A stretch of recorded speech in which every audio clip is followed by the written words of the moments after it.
mimics daylight, illuminating the road ahead. And because they're energy efficient, they don't burn out too often. That's a plus when you're trying to keep your eye on the road. To make a halogen headlight, mechanical jaws load 3 lead wires into a machine. A gripper moves in and bends the wires at the bottom. Meanwhile, a conveyor system feeds little glass rods to a burner.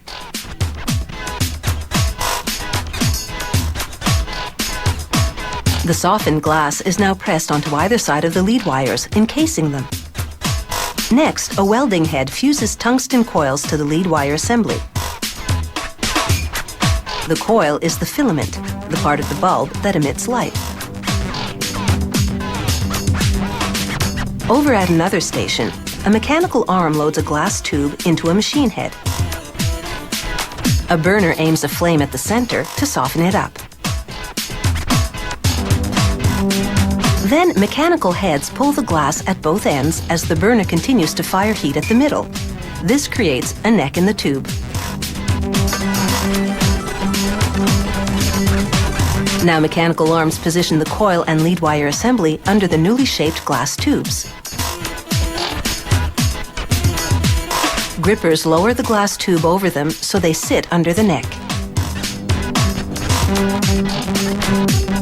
Burners move in and encircle the glass at the bottom, softening it.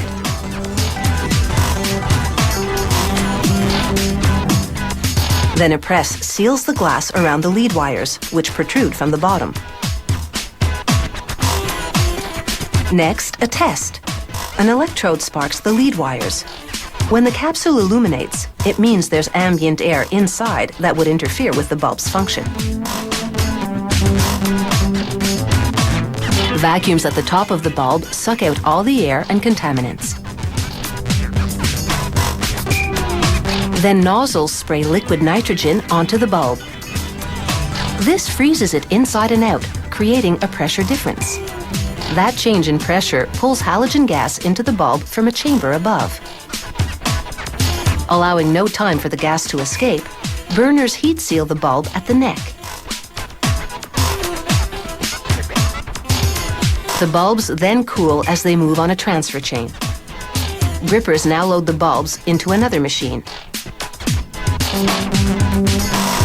A pusher moves up and snaps a steel retainer around the bottom of each bulb.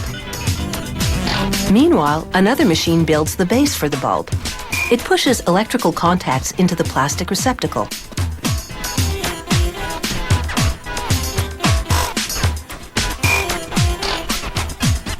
This is the view from the bottom. These prongs will eventually connect the headlight to the vehicle. Next, jaws flip the bases. They load them onto a tray on tracks. The tray delivers the plastic bases to a mechanical arm that installs metal retainers on each one. The bases slide forward and the machine inserts the glass bulbs into them. But it's a loose fit. This machine aligns each bulb to its base.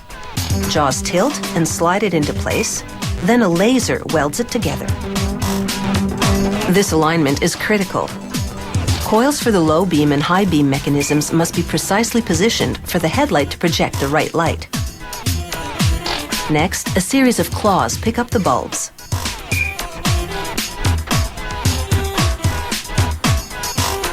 They dip them in an opaque coating. It's called blacktop because it only covers the tops of the bulbs.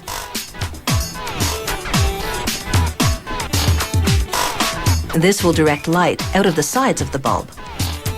Now it's time to take these headlights for a test drive, so to speak. A bracket holds them down while probes underneath energize them to make sure they work. A plunger places a gasket around the base. This will seal the headlight capsule to the automobile. And now, they're ready to shed some light on any highway situation.